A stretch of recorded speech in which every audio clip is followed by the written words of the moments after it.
So they visited, and I remember they asked me, because like this was foreign to them. They were like, worship started, and they looked at me like, why are the lights off? And I was like, oh yeah, this isn't like normal in other so that we can forget other churches. people. Yeah, so like because we're a church plant, we can't forgot afford that this DMX is- controllers. well, I'm not even. Yeah, well, first Hey, of all, Marquand, hit that switch in the back, would you? right. Yeah. Well, the thing, even if we turned off all of our lights, we have Windows, windows, yeah. brother. Yeah, I Deacons, miss go windows. go close the blinds. Yeah, hurry. Yeah, But do it slowly so that it can fade. That's right. That's right. No, but I was like, I was almost convicted, and it's not even like. I'm not saying you can't worship like that. I'm not saying any of that stuff. I'm just saying it's like I think it tends to push you in one direction, and that direction can be myopic. Yeah. Well, yeah, we work very, very hard to make sure people are comfortable and isolated. Which we talked about that before. Yeah. I think there's some things that we systemically, like I'm not saying we as in like my congregation or your congregation, Sure. Like you talk about, this is a new problem. It's not even a new problem. It's just a new Western problem because most of the world still operates in a sane expression of worship. Well, the luxury of turning the lights off. Like, yeah. Well, the conversation even Or extends. turning the lights on. Yeah, that's what I mean. That's exactly what I mean. Like, did they have the luxury of meeting, period, Right. publicly? Yeah. No, the conversation extends really even beyond the scope of just worship into like full on ecclesiology. Like, and that's not a conversation that we have time for today.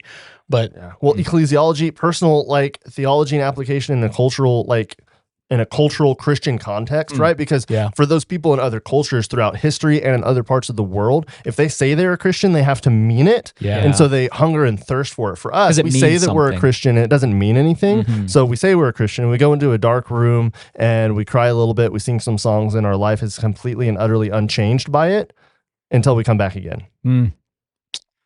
Yeah. And that's not all because of a song like Gratitude. Oh, for sure. Yeah, these are all like small symptoms. Right. Of, That's the key. It's not one of these things. Yeah. like I would say, if there's a worship night coming to your town, like a big, like we're not saying that haze machines and lasers and like fun, like you shouldn't. We're not saying that worship Don't enjoy or it. that Christian music should never be fun. That you should never enjoy yourself. We're saying that like the worship time during your corporate gathering is a special set apart time. That is like a holy time. Truly, that word that means set apart, right? Like that time is for crying out to the Lord, proclaiming like his goodness and his worthiness, reminding yourself of who he is. And it's okay to sing songs that like remind you that he's good and focus on like what that does for you. Yeah.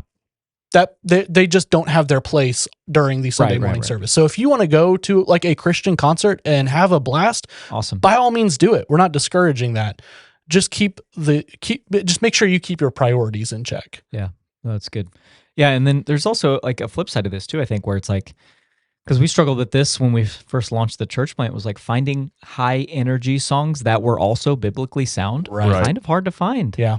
Because I think like, which is weird to say, right? Because like, shouldn't they be the most? But like, I think we sometimes can get so turned off by the high energy songs with no theological depth that we don't make an alternative. Like, interesting. So like, they're always very somber, very hymn-like, which isn't necessarily bad. That's not what I'm saying.